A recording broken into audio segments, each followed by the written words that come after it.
Mwalimu, ili nilizungumzia wiki jana pale ambapo tulisema practical godliness. Nikasema kwamba Wasabato wengi tuna ukweli ndio, lakini ikifika kwa kupenda pale inakuwa mtihani. Kizungumkuti. Inakuwa kizungumkuti.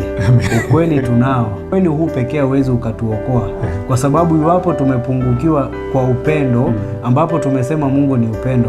Kwa hivyo tuko na deficiency mwalimu. Unajua ukienda hospitali wakupime wanakuambia pengine magnesium level yako iko chini, wanakuandikia supplement.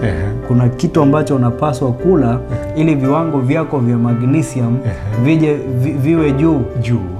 Kwa hivyo mwalimu, mimi naona kwa mtazamo wangu ukweli ndio Wasabato tunao, lakini upendo mwalimu inakuwa ni mtihani. Ukienda hata pale kwenye mitandao uone vile ambavyo sisi wenyewe kwa wenyewe hujibizana.